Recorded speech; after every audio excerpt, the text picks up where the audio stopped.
Hurmatli O'zbekiston Respublikasi Prezidenti janob Mirziyoyev Shavkat Miromonovich va hurmatli O'zbekiston Respublikasining Prezident administratsiyasi boshlig'i xonim Saida Mirziyoyeva Shavkatovna. 3-video dafsimda mana bugun 16-dekabr 2025-yili ketma-ket sizlarga YouTube orqali yo'naltirmoqdaman. Chunki javob xatlarini ko'rib, mana bu adolatsiz vaziyatlarni ko'rib, hammasini hozir aytib o'tganimdek, ikkita dafsimda aytib o'tganimdek, YouTube orqali har kuni aytib borishimga to'g'ri keldi endi. Men shuni tushundim. Sizlarga YouTube orqali yetkazmasam, lavozimlaringiz meni sizlarga murojaat qilishimga to'g'ri kelganligini tushuntiryapti. Qonunlarni nazorat qiluvchi organ va inson huquqlarini himoya qiluvchi boshqarma bu prokuratura bo'lish kerak emasmi? Yo, noto'g'ri gapirdimmi? Bosh prokurorga menga qo'ng'iroq qilishni so'radim. 10 short telefoni orqali murojaat qilib. Lekin o'sha xatim qayerga ketdi bilmadim. Lekin Chimyon prokuraturasidan menga xat keldi. Yana o'sha oldingidek holat. Yo, mana o'zi eshitadigan odam bormi O'zbekistonda? Ona vatan O'zbekiston Respublikasida. Yoki ular shunchaki ishlab yuribdimi? Kun o'tsa bo'ldi, oylik olsam bo'ldi, pensiya yetib olsam bo'ldi. Iloj bo'lsa lavozimim general, polkovnik, general Lismus bo'lsin deb niyat qilib yuribdimi?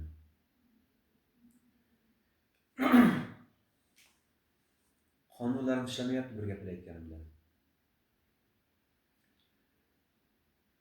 Hamda mana bu kodekslar kitobida shunday moddalar bor ekan, tushundim. Amaldorlarni himoya qiluvchi moddalar bor ekan. E'tibor beringlar, tegishli urug' xodimlari meni taniydigan, meni xo'rlagan, menga tuhmat bilan, bo'xton bilan hujum qilib nohaq jazolaganlar. 12 yildan beri, 2013-yil 17-19 avgust 8-oydan beri. Bugun 2025-yil 16-dekabr 12-oy. O'zbekiston Respublikasi Ma'muriy javobgarlik to'g'risidagi kodeksining 16-moddasi qanchalik mantiqiy darajasi jazolashni belgilagan amaldorlarga nisbatan.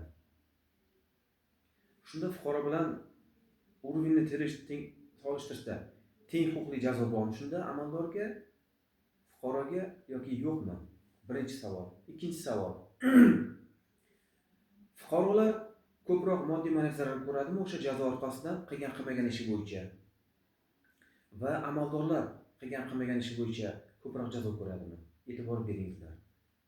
Ya'ni bu darajasi fuqarolar moddiy ma'naviy zarar ko'rishi, avval qilgan ishi bo'yicha sudga jarima to'laydi, qonunbuzarlik holati bo'yicha. Ikkinchisi borib o'sha yerda yotgani uchun, ovqat uchun pul to'laydi. Ovqat uchun. Uchinchisi u moralni siqilib, asabiylashib, menga o'xshab nohaq jazolangan bo'lsa, jinoyat huquqbuzarlik qilib jazolangan bo'lsa, bu yerda ma'naviy zarar bo'ladi baribir. Lekin men shu tuhmat bilan jazolangan bo'lsa, bu og'ir ma'naviy jazo emasmi? Zarar emas, ma'naviy zarar. Mana 3 barobar moddiy ma'naviy zarar fuqaroning bo'yniga tushadi. Amaldorlar esa e'tibor bering, qancha miqdorda jarima to'lab, ishni davom ettirib, o'zga qamoqqa qamalmasdan ketadi. Mana MJTning 16-moddasi qanday faoliyat ko'rsatadi? Aslida qonun buzgan jinoyatchimi, huquqbuzarmi, amaldor, urug' xodim, shifokorlar qaysi biri bo'lsa ham qachon shunaqa noqonuniy faoliyatga yo'l qo'yganda ular bir barobar emas, teng huquqli emas. Ular ko'proq jazolanishi kerak emasmi? Chunki ular davlatimizdan juda ko'p manfaat ko'ryapti. Hamda qonundan chiqarib fuqarolarni har bir qadamida pullik to'lovlar, jarimalar va soliqlarga ro'bara qilyapti. Buni men bittasini keltiraman, aytsam juda ko'p narsalar bor. Mana shu yozayotgan telefonim narigi ikkita telefonim emas. Bittasi Huawei, bittasi Jibr telefon. Mana bu Galaxy A16. E'tibor bering. Mana shu telefon olib kelayotganimda menga prezident farmon dedim, qaror dedimi? Menga tushuntirdi. Zapsimda bor bu ham. E'tibor bersangiz 480 ming pul to'lashim kerak ekan. Ya'ni rastamoshkaga o'xshab, bu odamlar chet eldan mashina olib kelsa rastamoshkaga pul to'laydi-ku. Shunga o'xshab men bu telefonga pul to'lashim kerak ekan. Buni tagini aytganda bu podarka telefon. Men odamlarga sotib oldim deb aytibman. Nima deyman endi men endi? Meni xohishim emas, muhim meni telefonim-ku bu. Shaxsiy mulkdorlik huquqim-ku, mulk egaligim-ku. Bu telefon meni qo'limdami, o'zi meniki bo'ladi. Menga berilgandan keyin kim berilganini isbotlash kerak bo'lsa, hali isbotlaymiz ham uni. Agar kimga zarur bo'lsa, lekin bilaman, kerak emas hech kimga. Buni hujjatlari bilan hammasi qo'limda. Telefonim uchun 480 ming pul to'lashim kerak ekan. Ro'yxatga olinish uchun, email uchun yana 1.3 ming to'lashim kerak ekan. Hisoblang shunda. Mana salkam 500 ming, 480 ming degani. Mana 103 ming, 100 mingdan oshiq. Pashti 6 ming desam bo'ladi bunday qilib aytganda. Mayli sizlarni mana shu qonunda mana shunaqa qilib bizga qarshi ishlatganlarga yengil qilib aytay. 500 ming deb ayta qolay. Nima biz 500 ming qayta topamiz endi hozir? Shaxsan o'zimni aytadigan bo'lsam, davlatga ishga olmasa, hujjat ruhiy kasal deb borganman bitta MCHga, частный firmaga.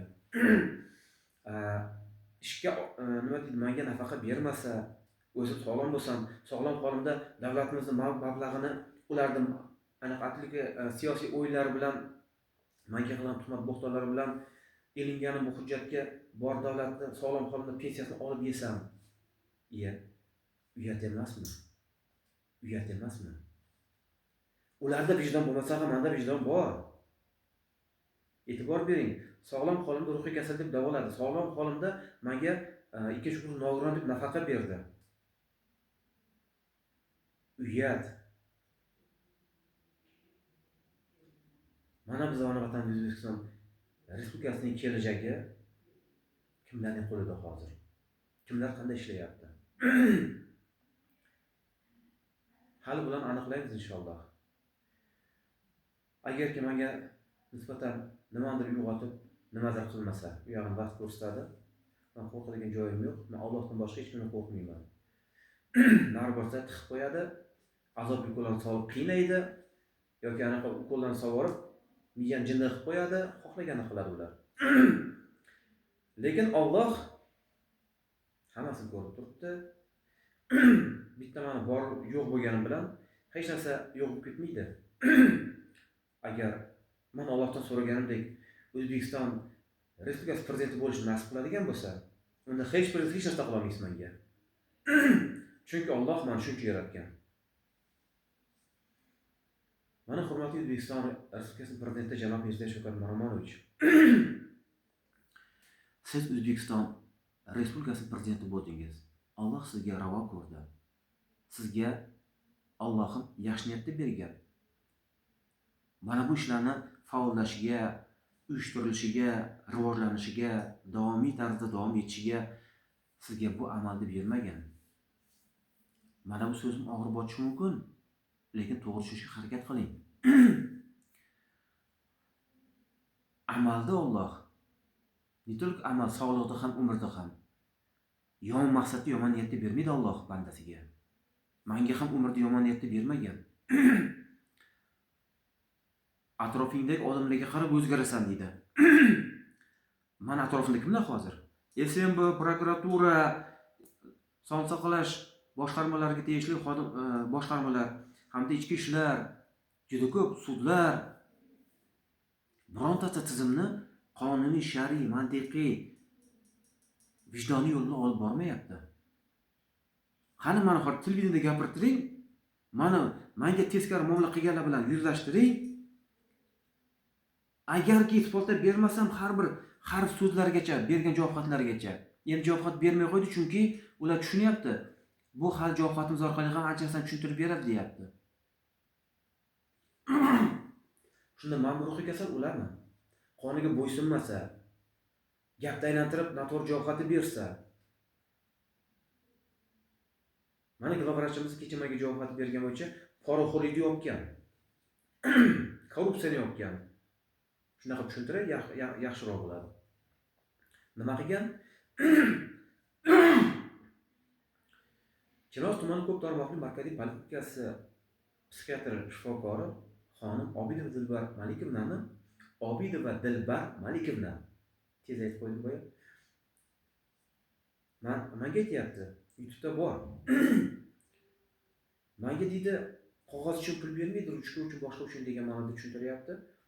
Odamlardan pul olishini ha olaman-da deyapti. Hech qachon jinoyat jazosi qolmagan. Men yashiring, men o'zingiz olib qoching, peshanaga yozilgani bo'ladi. Sizlar bugun mana shunday yo'l bilan shug'ullanyapsizlar. Bu dunyoda ham joz qolmaysizlar. Ey menga qarshi yurgan tegishlilar. Qaysi biring o'rin xodimsan, qaysi biring amaldorsan, qaysi biring shifokorsan. Va sizlarga xizmat qiluvchi tegishli fuqarolar. Sizlar ham bundan mustasno emassizlar. Ayniqsa meni va sherigimni 15 ta bo'lib urgan vatandoshlarim. Sizlar viloyatdansizlar. Sizlar taksisizlar. O'sha yerda bizga aytdingizlar, Chinozga borib qo'yamiz dedingiz. Men go'l emasman. Men dokumentim jinni bo'lsa ham o'zim jinni emasman. Sizlar bilan Alloh oxiratda uchrashamiz, Allohning qarshisida. Endi mantiqatim sizlarga qaratilmagan. Endi mantiqatim Chilonzor tuman ichki ishlar boshqarmasi sobiq boshlig'i va hozirgi boshlig'i va sobiq xodimlari va hozirgi xodimlariga qaratilgan. Ularning ismlarini keltirib berishga tayyorman. Hurmatli O'zbekiston Respublikasi Prezidenti janob Mirziyoyev Shavkat Miromonovich va hurmatli O'zbekiston Respublikasining Prezident administratsiyasi boshlig'i xonim Saida Mirziyoyeva Shavkatovna. Mani 15 tadan men qisqa qilib lo'nda qilib aytyapman. Aslida ko'p bo'lsa ko'p, kam emas. 15 ta odam urdi deyapman. Rahmatli oyimni so'kdi xohlaganicha. Meni urib tepdi, jarohatlar. Sud epistida qog'ozi bor. Hamda telefonim ekrani sindi o'sha to's to'polonda. Endi e'tibor bering-da. Buni zapslarni eshitayotgan, men bergan hujjatlarni dalillarni yo'q qilgan 12 ta video kamera zapsini Chilonzor tuman ichki ishlar boshqarmasi sobiq boshlig'i va hozirgi boshlig'ining harakati bo'yicha aytay, ular 12 ta dalil video kamera zapslarini yo'q qilgan. Men bergan ariza, javoblari, sud tibbiy ekspertiza xulosalari, xullas hamma hujjat dalillarni, katta kichik detallarni hammasini yo'q qilib tashlabdi. Uda jinoyat alomati yo'qligi uchun 3 yil muddatda ushlab 7-noyabr 2020-yildan 3 yil muddatgacha ushlabdi-da, keyin yo'q tashlabdi. Va endi bu holatni ko'rsatishga kirishsam, Toshkent shahar ichki ishlar boshqarmasi boshlig'i va tegishli xodimi aytayapti, boshlig'i bilan birgalikda hal qilyapmiz degan ma'noda tushuntiryapti. So'zlar bor, zapsi. Toshkent shahar poytaxtimizning Toshkent shahar ichki ishlar boshlig'i va tegishli xodimi bunga ham ko'z yumgan holatda shunaqa tushuntiryapti tegishli xodimi. Sizga javob xati berilgan. Siz qaytadan borib Chilonzor tuman ichki ishlar boshqarmasiga murojaat qiling dedi. 7-noyabr 2020-yil holat bo'yicha. Nima ma'nosida kulyaptimi? Men umuman tushunmadim mana shu narsalarni. Nega bular fuqarolarni mana shunaqa atlikaish manevr bilan shunday chalg'itib boshqa tomonga yo'naltiradi va qaytadan murojaat qildiradi, ularni kirdikorni yopish uchun. Men tupoy emasman-ku. Aql farosati bor, hujjatim jinda bo'lgan bo'lib o'zim jinda emasman. Agar men jinda bo'lganimda ular aytganchalik paranoya, shizofreniya kasali bo'lganimda rostdan ham menda alomati shu paytga sezilardi. Va shu paytgacha Chinoz tumani markaziy poliklinikasining o'sha psixiatr bo'yicha shifokorida men dori olgan bo'lardim. Umrimda dori olmaganman psixiatrdan.